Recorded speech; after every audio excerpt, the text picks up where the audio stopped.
Hey everyone, welcome back to another episode of Priyanka on Air, your space to tune into unfiltered, real conversation from the world of tech, innovation, and everything in between. I'm your host Priyanka, and if you have ever wondered what a product manager actually does, how to break into this exciting field, or how the tech careers are evolving in a global hubs like Dubai, then you are in for a treat.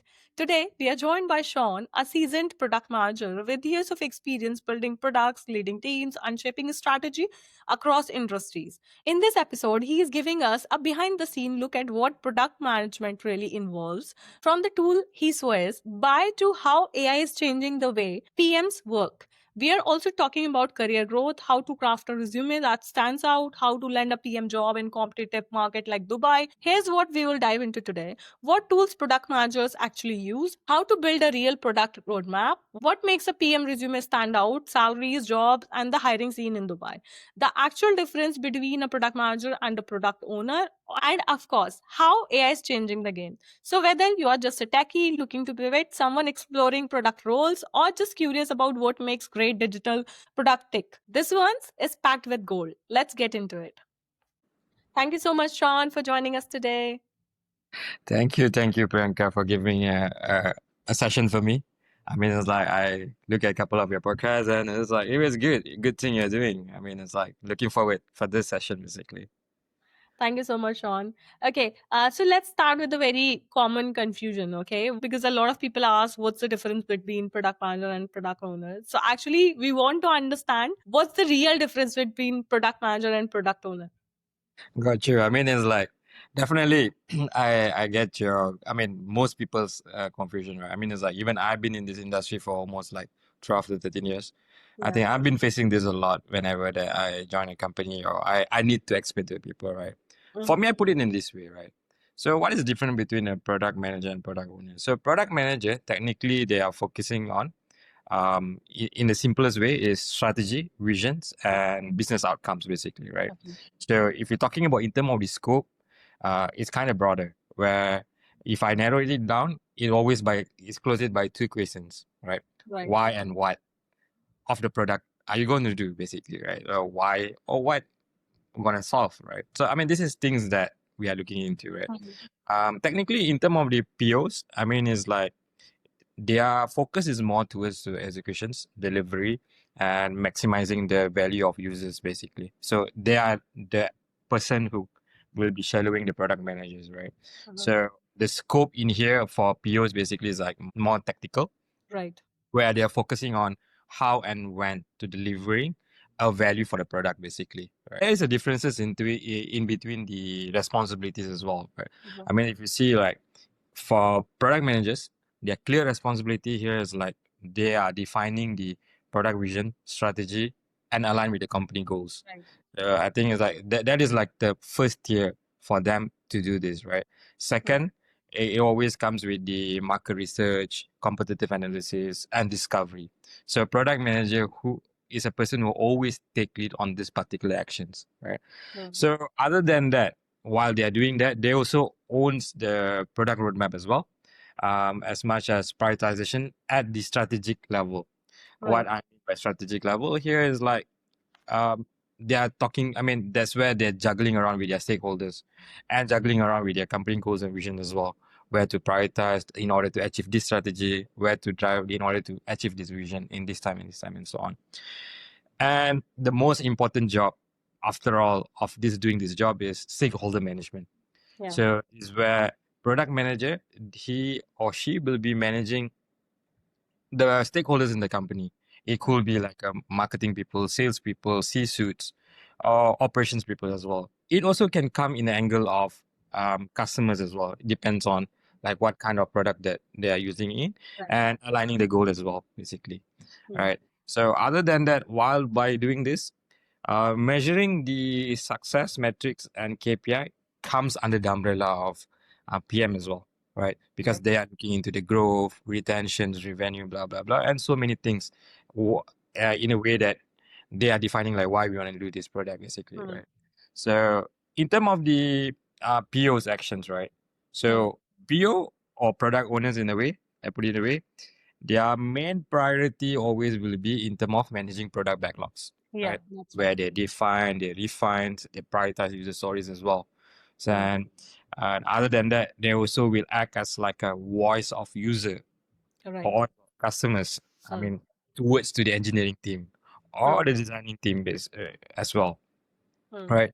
So because it's like in here, they will work closely with designers where they need to understand like when the, I mean like the wireframe or whatever they're looking into gonna be completed, and from there they want to take it into the engineering team. So that's where they're playing around with the sprints, prioritizations, and ensure that all the alignments and clarity being done in the sprint cycles as well. Right.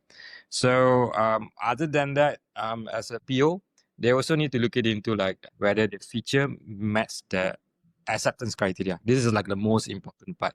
That's where like they work closely with the QA, with PMs as well, and trying to understand. I mean, trying to make things more clear and Hmm. bridge the gap in between so that the successful product can be delivered for the sprint as well. Right. Right. Hmm. And besides, this is like the additional things that PO always do, where they report on the progresses and the dependencies to the PM. So Right. that's where PM will be stepping by knowing that what are the dependencies and what are the progress, and act accordingly what to According. do next as well. Yeah. Mhm. Okay, that's all right. Thank you so much for detailed, crisp, and clear answer. Okay, for someone, for example, there is a fresher and they're applying for jobs, how they can figure out which role is right for them? I think this is like a very good question, right? I mean, generally, I mean, it's like it's more on like the self drive, right? So Yeah. it's like what a person wanted to do or what one they wanted to achieve on their career as in the product space, right? Yeah. For example, like if you're looking into like a very detailed point of view, product manager and product owner. So that's what I mentioned earlier, right? If if you or someone that wanna like have a deep interest in the product and they want to do product manager, so Mm-hmm. they should know that where they're strong at and what they want to do. Yeah. Where are you wanted to do a stakeholder management in the larger scale? Are you wanted to manage things on the larger, I mean, in a higher level? Hmm. Are you able to do a proper discovery? Are Yeah. you able to manage a right conversation? Are you able to do a right trade-off um, with all the stakeholders? Because Hmm. it sounds easy, but actually it's not easy because Yeah. it's like you are need to deal with a lot of things, Hmm. data, clarity, understanding of the product, understanding of the business while you're talking to people as well, right? Yes. So in terms of the PO, whoever love to work in actions, I think they love to work as a PO because it's like PO literally is not like an easy job as well because it's like your your job, your task prove something as a product is coming out later on, right? So that Yeah. means like they need to like really work on their PRDs. They really need to work on their requirement gatherings, Hmm. how they are talking to the engineers, how they connecting the dot with like other other requirements and so on. So relatively, if a person who love to work in action compared to a strategic level, so they should go for a PO. If a person like to work on more on strategy, more on negotiation, more like discovery, more like looking into like how to determine the product is going to be successful. Um, yeah, they should like looking into like more towards the product manager basically. Yeah. Yeah, that's true. Thank you for the amazing answer. Okay, let's start with behind the scenes stuff. Okay, what does your current tech stack look like? My current stack look like in term of like currently, or I mean it's been going for a couple of years basically. So it's like a standard basic tool as a PM, I will use like a Jira, Jira Yeah. Confluence for documentations. I will say that other than that, because like we also as a product guy, we also involved on designing high fertility, low fertility, and workflows as well. I also tend to use Figma for that. Even Miro for brainstorming session Yeah. basically is like Right. in a wider audience. So we put like Mhm. a sketch boxes and everything. We try to vote and trying to come with like a sticky notes and so on. That's where the ideation comes and so on, right? Yeah. So yeah, and other than that, like in terms of the analytic tools, I also looking into like mixed panel for user researchers purposes. I also use a couple of tools like Hotjar or Yeah. Maze to get the behavior insights as well. Yeah. Other than that, trying to get like a very survey kind of like reviews, Hmm. type form or the famous Google form basically, right? So yeah. In terms of the roadmap presentations, so it depends on the companies itself. Like in the most companies they use Jira or product board. So and then like in some companies they also use Notions as well Yeah. for documentations and roadmap purposes as well. Yeah. Thank you for giving a list of tools you're using in your day-to-day life. Okay, do you ever get involved in the actual technology choices like front-end or back-end tools? Um, I will say that as a product standpoint of view, I mean, is like basically our decisions, we are more like empowering, I would say, right? So it's like these decisions purely come from a very, very technical person like a CTO or tech leads Mhm. or engineering managers itself. Okay. For a product standpoint of view, we're looking into like how we can, with this particular tech stack, how we can create a sustainability product, how we can grow basically, Mhm. how we can create a reliable product basically. So that's where our decisions or our point of view also involved during the particular selection of tech stacks. Yeah. Okay. Yeah, that's true. Okay. Would you say PM today need to be technical, or is it more about communication and strategy? Yeah, that's a tough question. So basically, like I will say that both skills are required, but in terms of technical, not to say very tech savvy. Mhm. Isn't I will say that they at least need to understand like um how the system talks, how the system works, how API works, Mhm. how the API giving response, little bit of like how you can debug, like if you have a problem in this particular in a technical way, at least you open a browser and you inspect element. You're able to as a PM you're able to do that Yeah. basically. I think I mean that is like a core thing that at Mm. least a PM should have. Not to say that they need to write a coding or everything. No, at least they understand how the logic works, Mhm. and then like what kind of APIs need to be used and Mm. what kind of like integration is supposed to be involved and so on, and what kind of system relatively involved when you're designing features basically, right? I think that is like important. And having said that, communication is really important for PM. So Mm. that's where like when you have like a little bit of core understanding like how the system work or technical knowledge, Correct. definitely you're able to communicate clearly to the stakeholders or the relevant people as well. Yeah. Yeah, that's true. And also, like for acceptance testing, I think we need the product managers in the end of every release. Yeah. Okay. Okay. So everyone talks about owning a roadmap, but what does that really mean your day to day life?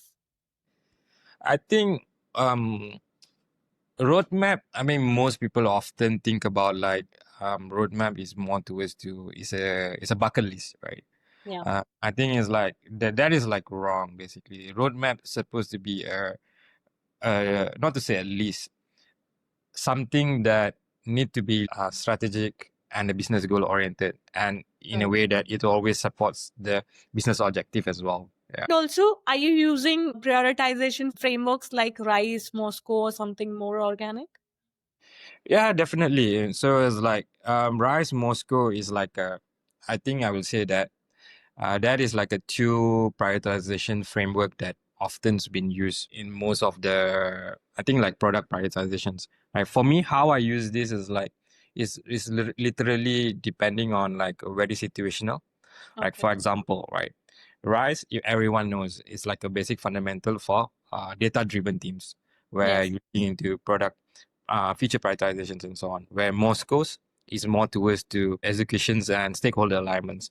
So I would say that I put it in this way. So I always work in a hybrid way. So if I'm looking into like, for example, if I want to talking to my stakeholders and so on, so before I'm talking to it, I already know what is the reasoning behind that I'm going through, where you already use certain framework of RISE Uh-huh. when you are putting things on the picture. Then Yes. when you do a negotiation with your stakeholders, that's where the Moscow method will happen, right? So you Uh-huh. need to understand like what is best to go first, what is nice to have, what is not nice to have, and so on. And that's where the prioritizations takes Right. place. I think relatively it's always been it's choice of situational. Uh, Yes. Yeah, I completely agree with you on that. Okay, as you're based in Dubai, which is a booming market in tech, okay, what does the job market look like for PMs here?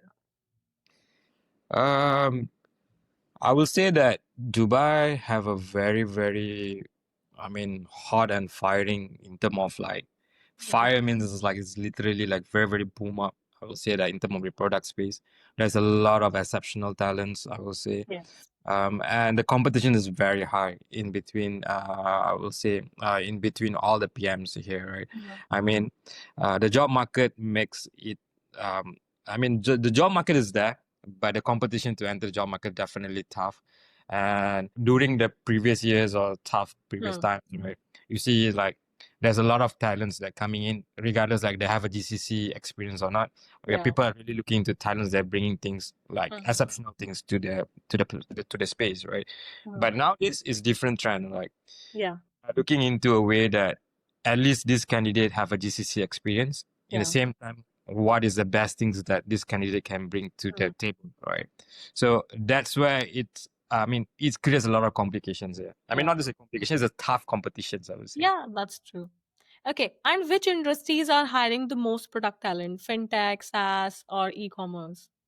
I think recently I come across a lot of like fintech job posting and then like a little bit of calibrations of AIs and so on. Mhm. So there's a lot of like AI innovations going on in fintech. So Mhm. fintech is like literally going up, but not to say that other industries also trying to do digitalizations, right? Such as like pharmaceuticals and FMCGs as well. So I think like the rise of e-commerce still there. I mean, it is a core of business. So, but like the new industries are booming, like fintech currently is like definitely is good. It's growing very, very huge in this Mhm. market. Yeah. And also, do companies here follow agile scrum frameworks or mix it up? I think most of the companies, I think relatively when you apply, you see that you clearly see that these companies are Yeah. applying technologies Mm. and so on. I think clearly most of the companies in Dubai are practicing agile. Yeah. It's just like a couple of big giants, right? So they are undergoing such as a very big transformations. Yeah. So they are like kind of like juggling around between the hybrid model, between the Yeah. waterfall model and the agile model. Mm. And couple of new companies or startup companies also like they are looking into waterfall methods, right? Because like they are trying to defining their MVP and trying to roll out on the market. So it's like so it's really really depending on the situation, I would say. But overall, like my experience in GCC, I think I would say that majority of the companies are practicing agile. Agile, yeah. Because waterfall, I'm not sure if anyone is using waterfall anymore. Long back at 12, 13, Exactly. 14 years back, people were, but I'm not sure about it now. Okay, are there any local communities, meetups, or events you would recommend for PMs in the UAE? I think I attend a couple of like sessions as a PM in the communities. One of them, like probably I would recommend is like Product Tank. I think that like they are kind of actively doing a lot of like meetups and so on. So I joined like one or two meetup previously. So it's like very insightful. I would say Yeah. there's a lot of like product insights and share like Mhm. tips and so on and what are the latest updated trends in the market as well. Mhm. Yeah. Okay, that's true. And thank you so much. I think anyone who wants to, increase their network, they can join meetups because, you can reach out to more people and you can learn more. Let's talk about the numbers. What's the average salary range for product managers in Dubai right now? Maybe for junior, mid level, or senior PMs? I think it's like if you compare about it, right? So there's a huge gap, right? So it's like junior and Mm. mid tier. I mean, the gap is not much. I mean, I would say like maybe like 15 to 20%, right? But the gap between mid and the senior level is there Mhm. basically. You can literally can realize that is between 30 to 40%, right? Oh. So relatively, in Mm. terms of the number is very very subjective because like True. now the market is like it's kind of tough at the moment. I mean, I'm Right. being very open and honest with you guys. Um, but yeah, I mean, it's like relatively, you guys doing your own research and you guys know like what is it in the Yeah. market, right? So it's for Yeah. me, it's like for me mentioning things like Yeah. it's kind of like because I'm not sure what is the current Yeah. market trend of the salaries and so on. Yeah. Yeah, actually, you can find the salaries on, like maybe Google it. You will find the average salaries, and based on that, you can ask the salary. Or if you're going to the job description, they Yeah, might have mentioned the salaries. You can ask within the range if you are new. exactly. Otherwise, you can ask as much as you want. Okay. Do company usually offer bonuses or stock options for PMs? Yes, stock options. I mean, relatively yes. I mean, it's like if you are I mean, if you are the PMs that joining the founding team, Hmm. definitely stock options is being offered. Bonuses, obviously, yes, it's dependent on like how we're performing, and there's a certain of Hmm. KPIs and so on. So, as my experience in the region, I feel like product and tax always Hmm. shares the similar space. So we are measured by our own KPIs and own OKRs as well. Yeah. So that's where we sit in basically. But to Mhm. answer your question, yes, we do get both. Yeah, I know PMs are rich. I wish. Okay, so let's talk about career paths and resume advice. Okay, this one is for everyone trying to break in. How do you build a resume that actually gets noticed in product hiring? In product hiring, relatively, I think is better. Okay, I mean, if you're following the normal guide, I mean, for me, okay, I put it in this way. As a hiring manager, how I look at it into is like I'm looking into like what are the things that you successfully build, Mhm. and sometimes I also look it into like certain kind of explanation in terms of the numbers. For example, by applying this feature, you Yeah. already improve for a certain 20 or 10% or 15% of retention rate, for example, right? Because it's like for PM, when we want to hire PM, we definitely looking into like how successful you done a product, right? So Yeah. I mean that kind of materials that is Yeah. matters the most in the resume basically. Mm. Other than that, like don't do like a very lengthy type of things like you gotta tell your day-to-day job, what you're Yeah. gonna do and everything. It's more like make it like brief and simple where people as a first glance when they are reading it, they understand like okay, you do this feature and you improvise this. You do this, do it in the matrix way basically. Yeah. Yeah. Show the outcomes, you mean, right? Exactly, exactly. Okay. So my next question is related to certifications because I can see a lot of people are doing the certifications and then now they're looking for the jobs for product roles or as a scrum master or product owner. Okay. So are certifications like Scrum Product Owner, Product School, or Programmatic Institute useful? In a certain way, it's useful. Not to say it's not useful at all. I mean, it's useful because like as a PM, you understand like how to practice a fundamental of product management properly, right? Mm. Whereas like because for me, if you put it myself as an experience, I mean as a person, so it's like I started product management without any certifications, Yeah. but then I did some certification in the middle. Then I realized that it's kind of useful because of like in that particular sense, you're able to I mean, like think into more like fundamentals and so on, because like it's more on theoretical thing, right? Theoretical will help you in somewhere to excel in your practical way as well. So without the right theory, you're not gonna excel on the right practical as well. I mean, it's like that's kind of like it's a theory basically, right? Yeah. So makes a theoretical. I mean, by doing the certification, you get your right theoretical, and you definitely with your experience and day-to-day jobs and so on, you're Yeah. able to practice it in the right way or in a hybrid way as well. Yeah, So it means certifications are actually useful if you want to learn more theoretical exa- knowledge. exactly. Okay. So any major red flag you have seen in the resumes or in interviews? I I see a couple of interview. I mean, I started from interview then resumes, right? So in terms of the interviews, normally I'm seeing like PM are struggling to explain during the interviews, right? So they are like exceptionally very good PMs in the market, but like Yeah. when we comes into a drill down questions, like for example, like what do you create, what do you makes difference, right? So they're Yeah. able to answer it. Some PM they are kind of struggle with answering it, but like that are literally like a basic questions that they need to focus on, right?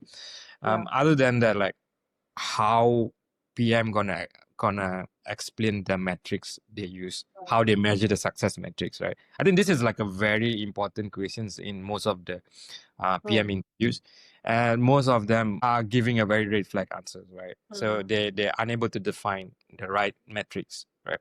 So in that sense, we as an interviewer, we will like keep on questioning like what kind of metrics they use, or they just like applying a product for sake of applying this, right? So I guess it's like and then the trying to tackle like, the major questions like metrics and Yeah. so on. That's like literally relevant. If you're not able to tackle that, that means like Yeah. for me it's a red flag, because that means it's like you as a person you are unable to determine a right solution for this basically, right?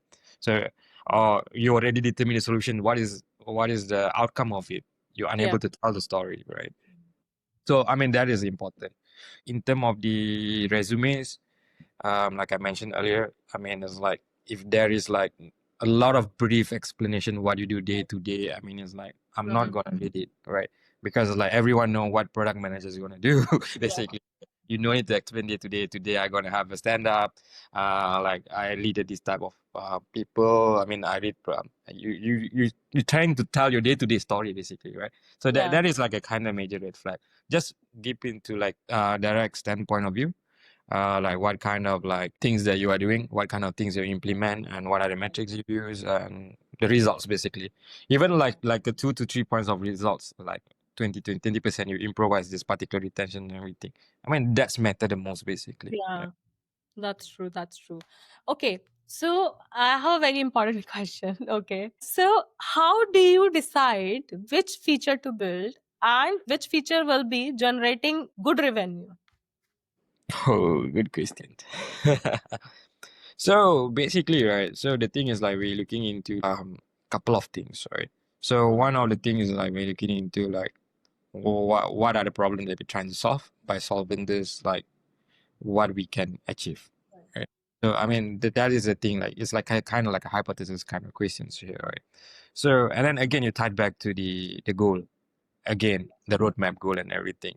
Mhm. So then when you create a feature, you need to set a clear metrics, right? For example, if I'm releasing this feature, I'm gonna be increasing my order level of volume in terms of ordering. Right.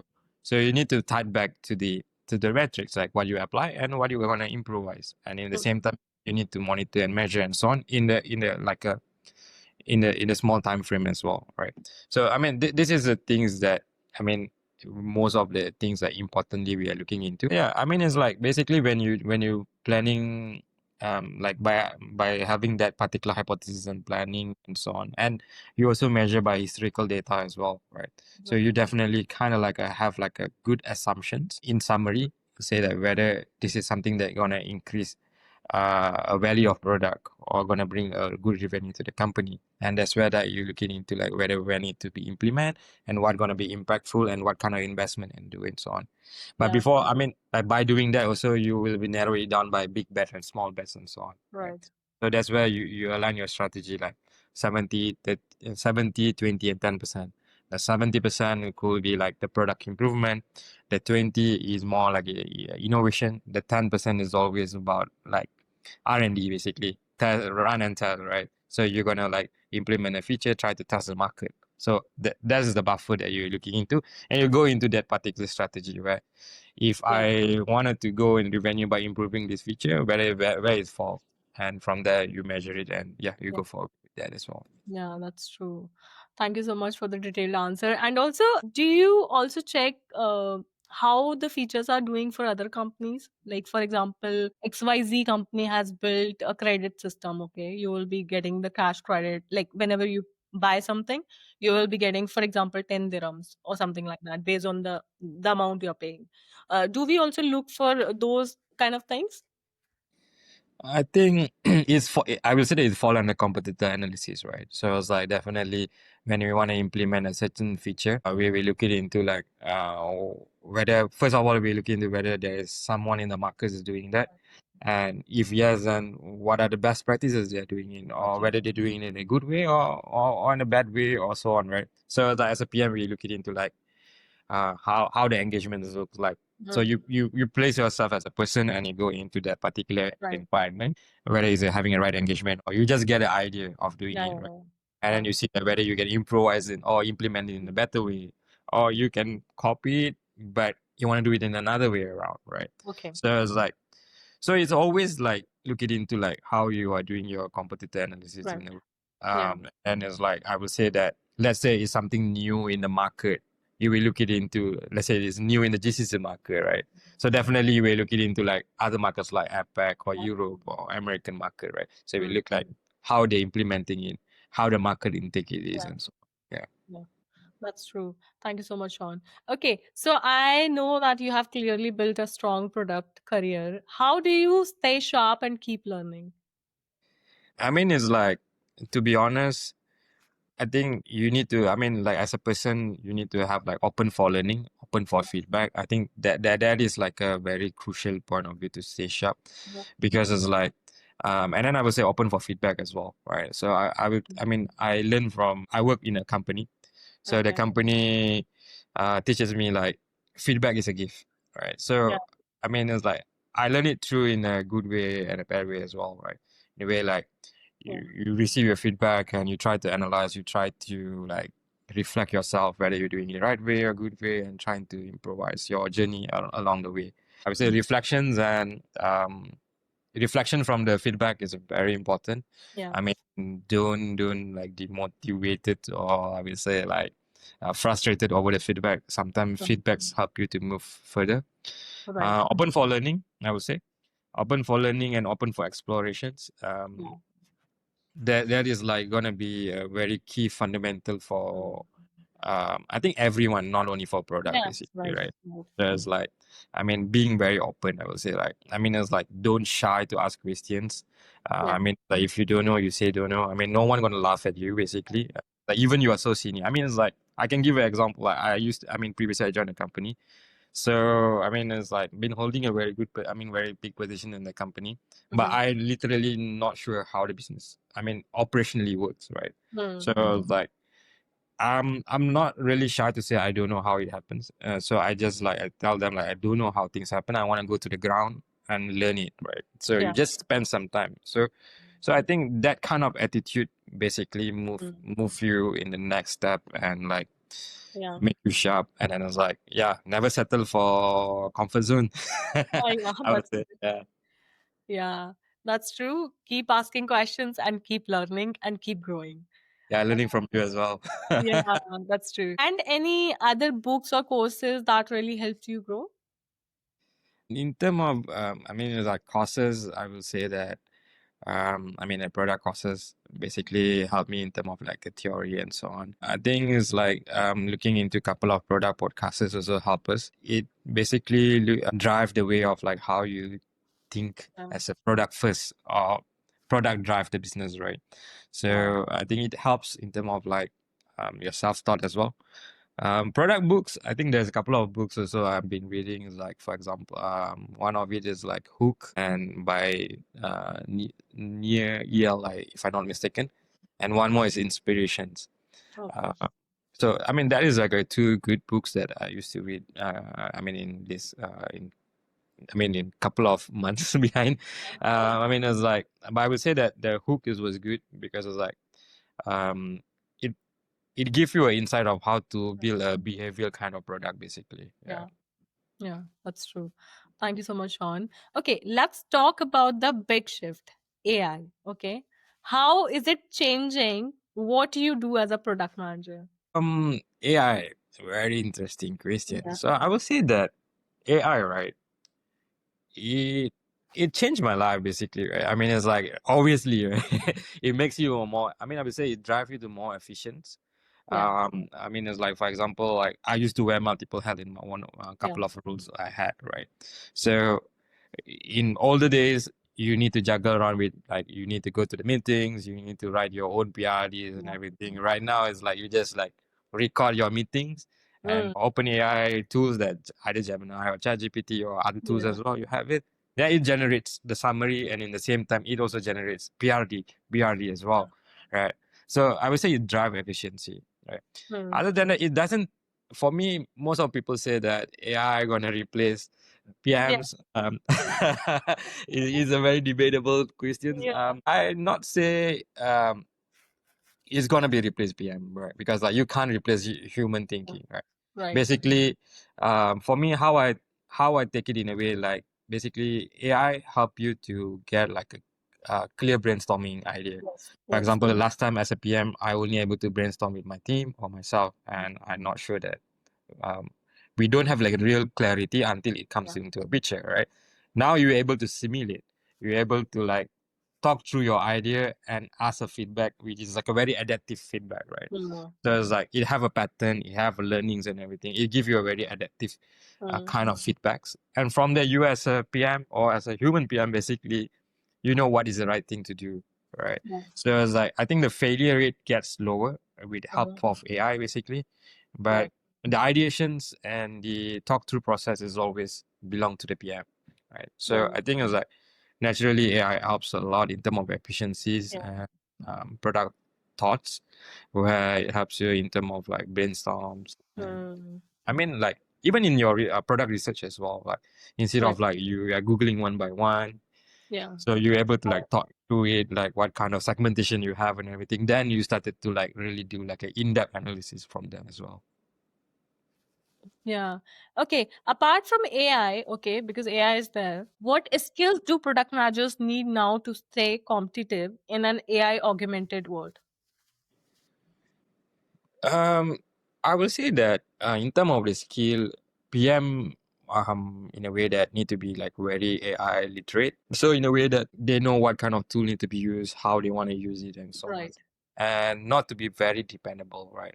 Because Mm. I'm seeing that the younger generations of PM nowadays, like they go to the Chat GPT, they just type it, and yeah, that's it. Let's move it, right? I Yeah. think that is not the way it is, right? Yeah. So it's Right. like as a PM, you still need a human interactions. You need to be Yeah. talking to it. You need to thoughtful the process and everything. Mhm. So it's like there's two things I would say that you need to be AI literate. In the same time, you need to have Yeah. like a very thoughtful process instead of like really, really 100% depending on the AI as well. Yeah. Yeah.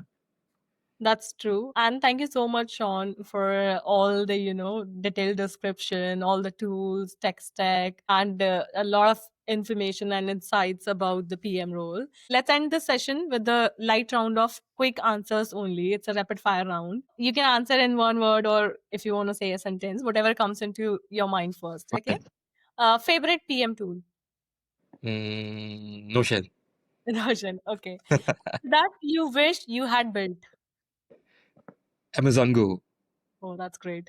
Yeah. Okay. Book every PM should read. Hook. Hook. Okay. Worst meeting ever, if you are willing to just share. Worst meeting ever.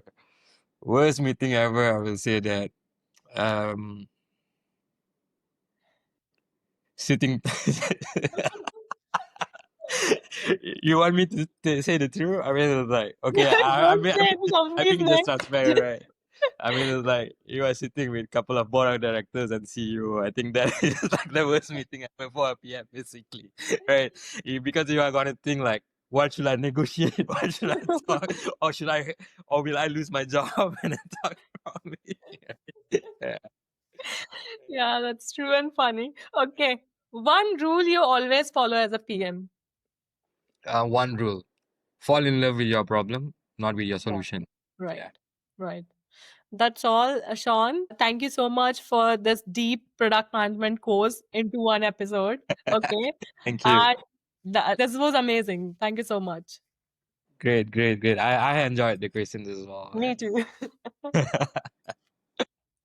And to our amazing listeners, if you got value from this, please do like, share, and subscribe to our YouTube channel. Your support helps us keep bringing more behind the scene insights like this. I'm Priyanka, and you have been listening to Priyanka on Air, the place where tech meets human. Until the next time, stay curious, stay bold, and stay building. Bye for now. Thank you.